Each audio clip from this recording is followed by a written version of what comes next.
शांति। और आज की ज्ञान मुरली का शीर्षक है, हम भक्ति मार्ग में जब होते हैं, यानी प्रभु की जब भक्ति करते हैं, मंदिरों में जाते पूजा अर्चना आदि आदि करते हैं, तो हम सत्संग भी करते हैं। सत्संग में ऐसा होता है कि सामने कोई व्यासपीठ पर बैठ करके हमको ज्ञान देते हैं। फिर वो रामायण का हो, गीता का हो, या शिव पुराण हो, या देवी भागवत हो, मतलब हमें कोई ना कोई ज्ञान की बातें शास्त्रों की वो सुनाते रहते हैं और हम सुनते हैं और उसको हम सत्संग कहते हैं। परंतु मीठे मीठे बाप दादा हम बच्चों को सत्संग के विषय में क्या बताते हैं, आइए सुनते हैं मीठे मीठे बाप दादा की ज्ञान मुरली। तो मीठे मीठे बाप दादा कहते हैं, मीठे बच्चे सत्य का संग ज्ञान मार्ग में ही होता है। अभी तुम सत्य बाप के संग में बैठे हो। बाप की याद में रहना माना सत्संग करना। अभी आपको ये भी कोई कह सकते हैं कि हम भी प्रभु की याद में रहते हैं, राम को भगवान समझ के राम को याद करते हैं, वो कृष्ण की याद में रहते हैं, देवियों की याद में रहते हैं, तो कहेंगे हम भी तो सत्य की ही याद में रहते हैं। परंतु सत्यम शिवम सुंदरम, जो देवाधिदेव है, जो परम आत्मा है, वो कौन है, वो यथार्थ जानकारी न होने के कारण हम विविध देवी देवताओं को प्रभु मानकर, जानकर नहीं, प्रभु मानकर उनको याद करते हैं और हम कहते हैं कि हम सत्संग करते हैं, उनकी याद में हैं, माना उनके संग में हैं।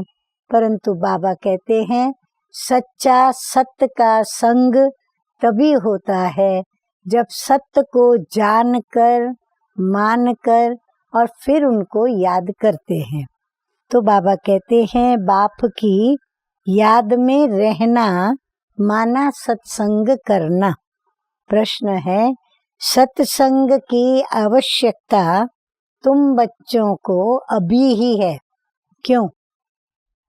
उत्तर है, क्योंकि तमो प्रधान आत्मा एक सत बाप, सत शिक्षक और सतगुरु के संग से ही सतो प्रधान अर्थात काले से गोरी बन सकती है। बिना सत्संग के निर्बल आत्मा बलवान नहीं बन सकती। बाप के संग से आत्मा में पवित्रता का बल आ जाता है और 21 जन्मों के लिए उसका बेड़ा पार हो जाता है। धारणा के लिए मुख्य सार के 2 गीता के शिव भगवान के महावाक्य। नंबर 1 है, तुम्हें जो इस देह का संग मिला है, इस संग से उपराम रहना है। सत्य के संग से पावन बनना है, यानी देहधारियों को याद नहीं करना है, परंतु एक पिता परमात्मा की याद में रहना है।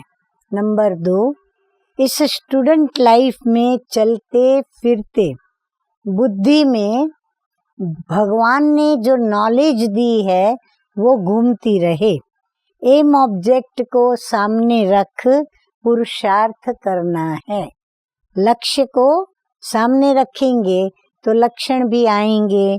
सच्ची दिल से परम पिता का मददगार बनना है। वरदान सतगुरु का, गोल्डन एजेड स्वभाव द्वारा गोल्डन एजेड सेवा करने वाले श्रेष्ठ पुरुषार्थी भव। गोल्डन एजेड सतयुग में होता है, तो गोल्डन एजेड माना देवी देवताएं, तो दैवी स्वभाव रखना और दैवी सेवा करते चलना, ये श्रेष्ठ पुरुषार्थ है।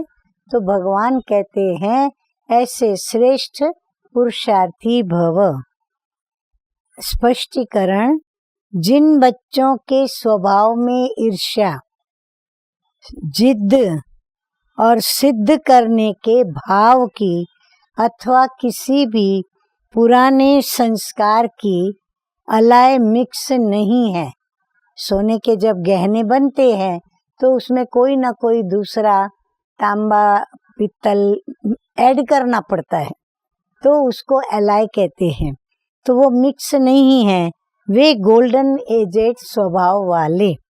ऐसा गोल्डन एजेड स्वभाव और सदा हाजी का संस्कार बनाने वाले श्रेष्ठ बच्चे, पुरुषार्थी बच्चे, जैसा समय, जैसी सेवा, वैसे स्वयं को मोल्ड कर रियल गोल्ड बन जाते हैं। यानी मोल्ड करना माना अपना परिवर्तन करना। तो जो परिवर्तन करता है वो गोल्ड, सोने जैसा पवित्र बन जाता है। सेवा में भी अभिमान व अपमान की अलाय मिक्स न हो तब कहेंगे गोल्डन एजेड सेवा करने वाले। स्लोगन है, क्यों क्या के प्रश्नों को समाप्त कर सदा प्रसन्न चित्त रहो। अच्छा मीठे मीठे सिकिलदे बच्चों प्रति माता पिता बाप दादा का याद प्यार और गुड मॉर्निंग। रूहानी बाप की रूहानी बच्चों को नमस्ते। हम रूहानी बच्चों का रूहानी बाप दादा को याद प्यार, गुड मॉर्निंग और नमस्ते नमस्ते। ओम शांति।